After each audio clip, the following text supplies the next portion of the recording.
कक्षा में आप सभी का हार्दिक स्वागत करती हूँ।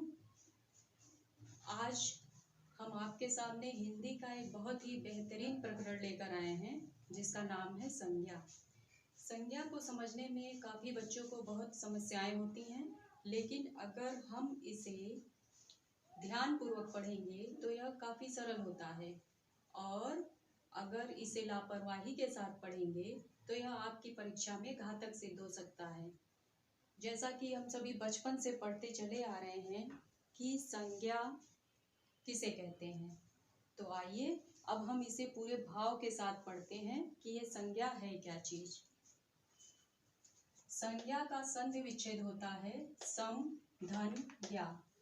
सम का अर्थ होता है सम्यक और ज्ञा का अर्थ होता है ज्ञान। इस प्रकार अब आप समझ रहे होंगे कि ये सम्यक का क्या अर्थ है। तो सम्यक का अर्थ होता है पूरी जानकारी, उचित जानकारी, सही जानकारी। इस प्रकार सम्यक ज्ञान प्रदान करने वाला शब्द संज्ञा कहलाता है। तो आइए अब हम सभी संज्ञा की परिभाषा के बारे में पढ़ते हैं।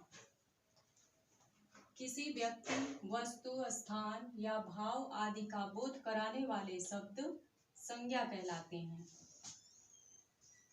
साधारण शब्दों में संज्ञा का अर्थ ही होता है नाम। जैसे मेरा नाम है, आपका भी कुछ नाम होगा, हमारे आसपास में जितनी वस्तुएं हैं सभी का कुछ न कुछ नाम होगा, तो यही नाम संज्ञा कहलाते हैं। तो आइए हम संज्ञा के कुछ उदाहरण देखते हैं।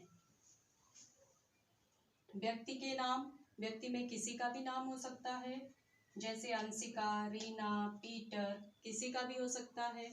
वस्तु के अंतर्गत किताब, हथौड़ा, पेन। अब जैसे मेरे हाथ में ये पेन है, तो इसका क्या काम है? इसका काम है लिखना। तो पेन लिखने के काम आता है, इस बात की जानकारी हमें कौन देता है? संज्ञा। संज्ञा के द्वारा ही हमें पता चलता है कि पेन लिखने के काम आता है। स्थान, स्थान में दिल्ली, मुंबई, आगरा, कोई भी स्थान हो सकता है। इसी प्रकार भाव, भाव हमारे मन में होते हैं, जैसे खुशी, प्रेम, घृणा इत्यादि। ऐसे बहुत सारे भाव हैं। भाव हम अपने मन के अंदर के भाव को छू नहीं सकते, केवल महसूस कर सकते हैं। ठीक है। तो बच्चों, आज हम लोगों ने क्या क्या पढ़ा? संज्ञा का अर्थ, संज्ञा का संधि विच्छेद और संज्ञा की परिभाषा।